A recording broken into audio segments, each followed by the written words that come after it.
Hello everyone, welcome back to my channel. For today's layout, we are doing a 12 by 12 scrapbook layout using Cocoa Daisy products, and it's called Let's Go is the kit name. It is the kit for June, and I have pulled out the 12 by 12 of this diagonal stripe, the gorgeous map, and the tone-on-tone yellow. And we are going to be following a sketch slash technique from the lovely Paige Evans. She does Make It Mondays, if you're unfamiliar, and she did this layout where it was squares that she cut into triangles and then made a zigzag pattern down, like, you know, a portion of her layout, and kind of roughed up the edges and stuff and did some sewing through it. And it came out so cute, and so I want to recreate that too. So I thought these three complemented each other nicely if I had a diagonal stripe going with it. So we're going to cut like 2 inch thick strips by 12 and make 2-inch squares, and then cut those in a diagonal and then be able to place them is how I remember it was created. So I'm trying to do, we're going to use white cardstock as the base, but the construction and layout of getting that diagonal going is going to be the tricky part. So we will figure it out together and let's get started.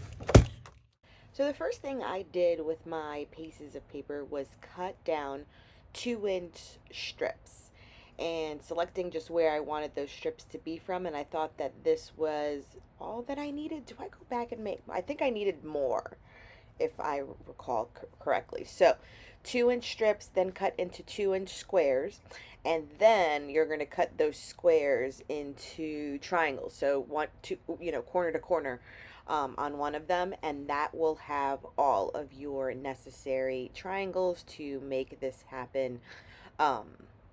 Ideally, I think, in fact, that the diagonal part I did with my X-Acto knife, because holding it on my cutting board there was probably going to be very tricky, and I did not want to hassle with it.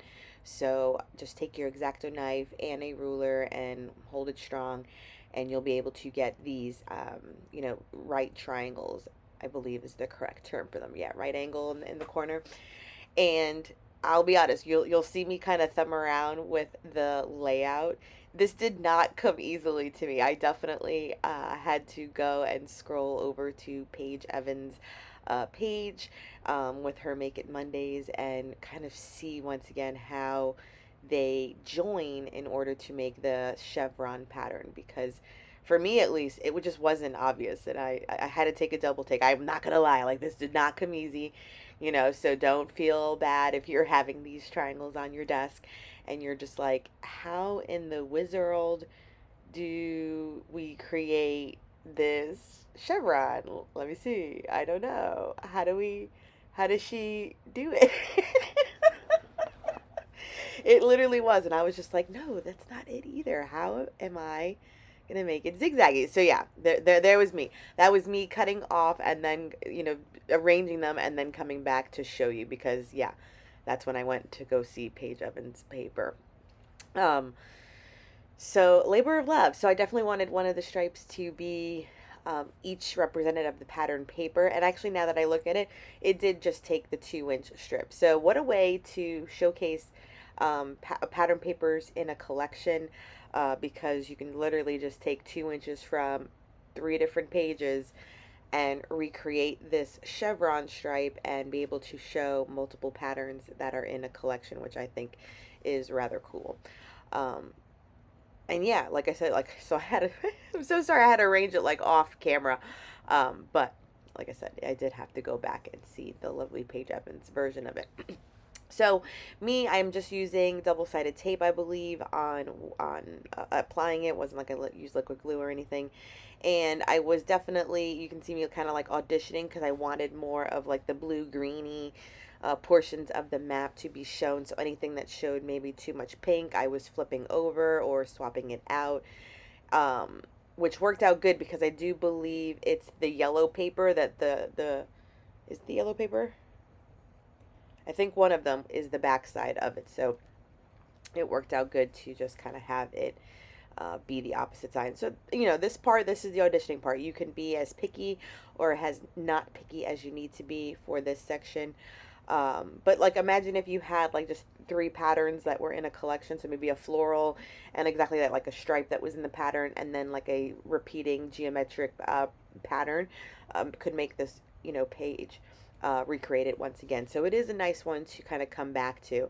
And if anything, I need to kind of search around because I know there are other patterns to do. I think even with this shape, did we do a December daily heart once upon a time? I think we did like a Starbucks cup, or at least I did it as a Starbucks cup, and it was this shape as well to make it into like a quilted heart.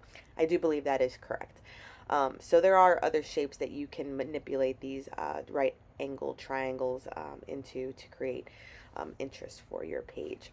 So for the photo, I am doing a photo from Mother's Day, and I printed it in black and white so that the papers can shine through.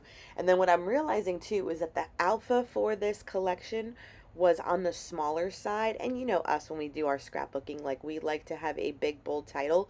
So I do take the yellow paper itself and I do use die cut letters from Tim Holtz. It's one of the sizes, I think it's a 2-inch one.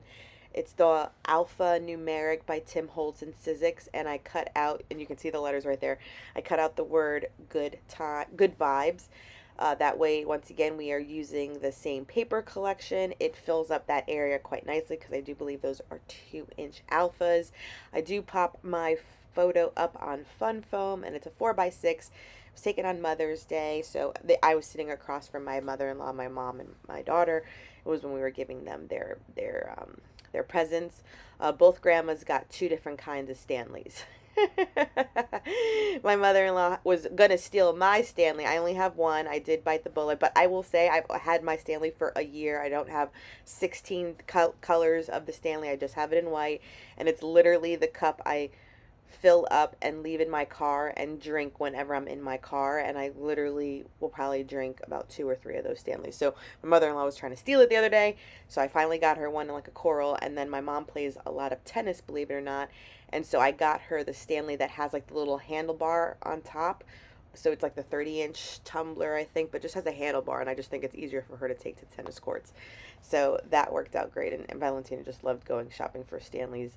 And I promised her she can get the one that we got Grandma with the handle if she's a good girl all summer, and we'll get it for her for like 1st grade because it does hold a lot more water, and she does only prefer to drink water, so I was kind of making it an incentive.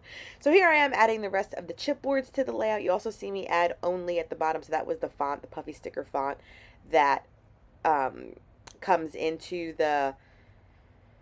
with the kit. And so the chipboard, and then yeah, the alpha, and I think off camera you probably saw me add the paint splatter. So I do see some like mint crushed pistachio probably paint splatter, and I think I'm just going through some of the previous kits collection of die cuts and stuff because I feel like it's just a little simple, you know. So I'm going through, it's May's collection of Into the Garden or From the Garden, and I'm getting some of these little whimsical floral elements for it because it was just missing a little cluster of something to me. So this was the added stuff that I went ahead and did along with those paint splatters. Okay, that will wrap up this one. I pulled a few little florally bits from last month's collection that I thought worked really well. I added a multiple cluster here because that washi tape sticker sort of got lost on the matte paper, but the one with the outline pops a little bit more, a little cluster, a little sticker there. Just adding a few little more because all of the little die cuts from this month's kit were very travel or like food related, and so none of them worked with this kind of really cutesy feminine layout that I was going on. But the colors are great. This is just the star of the show. Love it so much. So I will leave the kits that I use down below. Remember that they changed a little bit as far as the way they are worded. So it is the Scrapbooking Core Kit with the 12x12 paper add-on is how it now gets now gets labeled as. Sorry, I was losing my train of thought right there. So that way you can get the best of all of the kits that you like to work with. It's really cute. Okay, thank you so much for joining me. Please subscribe as always. Give this video a thumbs up, and until next time, everyone, bye.